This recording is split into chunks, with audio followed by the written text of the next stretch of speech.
So, the time has come. Episode 6 of Season 7 of Game of Thrones, Beyond the Wall. So in this episode, I understand it that, following from Episode 5, Jon Snow and his cohorts are going to attempt to capture a white in order to present to Queen Cersei, the woman that sits on the throne, to Cersei, so to form a coalition with the two queens in order to defeat the army of the dead. So, I will call this the suicide mission. I don't know how this episode is going to play out, but we're going to give it a review. I understand that Spain HBO released it accidentally. Yeah, right. Anyway, they released it accidentally straight after airing episode 5. So everyone in Spain's already watched it. I have struggled.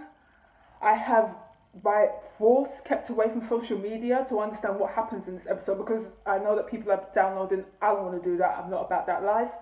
I want to view it as it's aired in the United Kingdom.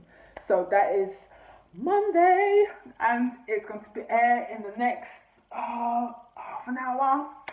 So I'm going to give my review, and I can't wait for this episode. Okay. I don't know whether I need a disclaimer to say I may need to go to A&E at some point, because my heart wasn't ready for what happened in episode 6. My heart wasn't ready for that. So Daenerys has lost one of her dragons. What the hell? Sorry, I just needed a moment. I needed a moment just to collect myself, take a pause for the cause, because I'm still needing to get over the fact that Daenerys just has 2 dragons, and they actually killed off a dragon in episode 6 of season 7. Okay, sorry. Inevitably it was always going to happen. Always going to lose one of the dragons as we lost the wolves. But I was hoping maybe keep it to the last season of the whole series. Maybe, Anyway, what can I say? A riveting episode. I mean, literally, I had to take a couple of hours just to get over that and speak to a few people. I needed some counselling. Ooh, I was not expecting that. My heart wasn't ready. What can I say? I'm a fan, though. I love Game of Thrones, but that was tough. I reckon, overall, it was a good episode, but in retrospect, I reckon the writers and the director, they could have modified a few things. Just saying. Number 1, the whole Stark siblings argument.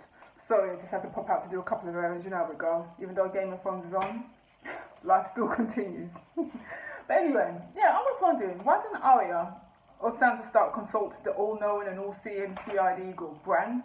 I mean, I would have thought Bran would have interjected to explain how the letter resurfaced and why the letter was written in the first damn place, I thought the argument between the 2 siblings, I think Aria is becoming a bit insidious right now. I mean, it's like, what is your purpose now?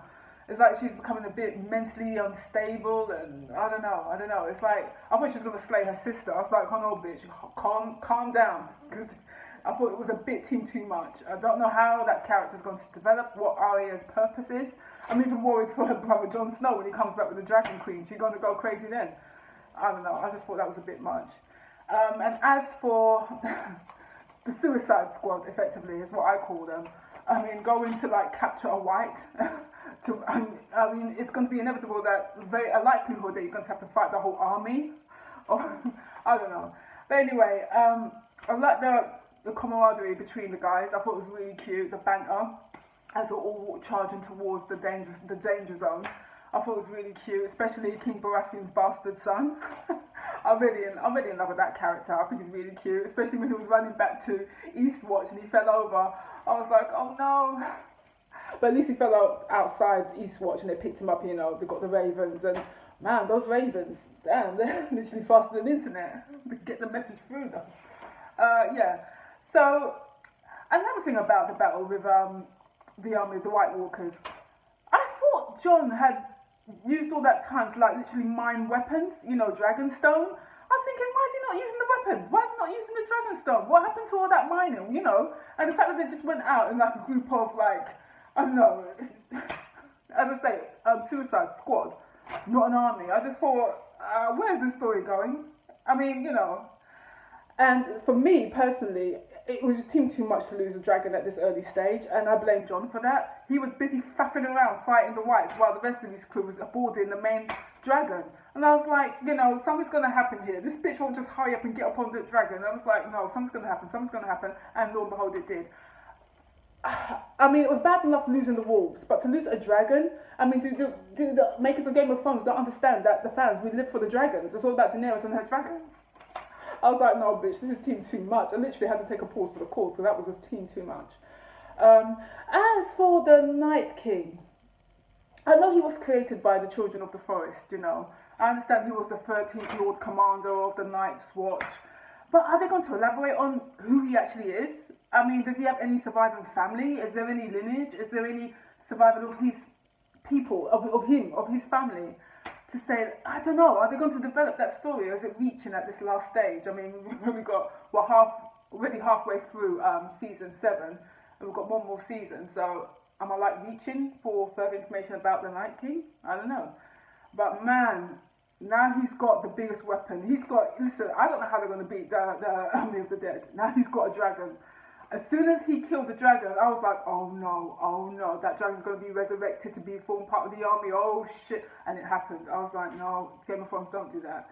But anyway, we always lose main beautiful characters. As I said, we lost the wolves, now we're losing one of the dragons. I was hoping maybe at the end of the last series that will come, but listen, I had to take a moment. Everyone I know who watched it was like, we need a moment, okay? A bereavement. And what else? There was a tender moment with, it was a beautiful tender moment, I have to say, between Jon Snow and Daenerys. I was like, oh, old romance, so cute. But I was like, no, bitch, don't do it. That's your nephew, don't do it. And everyone who's fallen in love with you hasn't survived. But I thought that was a really sweet, tender moment. I mean, but man, as I say, I don't know how they're going to get it together to take out this army, because I'm just hoping Sam Tilly can come up with some hocus pocus magic plan to beat the Army of the Dead, because right now they got a dragon, and as far as I'm concerned, it's over. It's over. But I can rely on the writers. Although I would have tweaked that episode a bit, because I was like, where's the weapons? Where's all the army? Where's the Dragonstone which you mined all this time? Why are you not using it? I just questioned why Bran wasn't asked about the letter, and for the fact that I didn't really appreciate Jon's faffing around, and which caused the death of the dragon. I mean, I know it's part of the storyline and blah blah blah, but as I say, we love the dragons. So yeah, all in all, a good episode, a shocking episode. It's like a pinnacle episode. I mean, now it just defines how this war is going to be fought. It's basically going to be a battle of the dragons. Forget the people. It's going to be, unless Daenerys can learn how to start spitting fire. So it's like, bitch, every time she uses them damn dragons, I'm like, just hold your stomach. Is one of them going to die? Is one of them going to die? No one of them's dead. That bitch better learn how to start spitting fire. That's all I got to say. Because she has that kind of power anyway. She's got power of the fire. So she better learn how to start using it now. That's what I'm saying. As I say, great episode. Still a bit shook about losing one of the dragons, but Game of Thrones, man. Anyway, yeah, so looking forward to episode 8. God, we're getting through this season.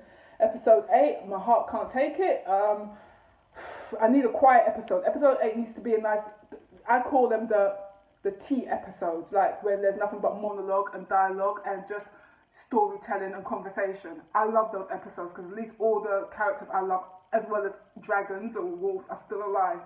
But when it comes to the battles, I'm not holding my breath and grabbing my pearls and snatching my wig. It's like, no, I need them to, no. Hopefully episode 8 will just be a quiet episode, and then yes, we can resume with the battles in episode 9 once we've all caught our breath.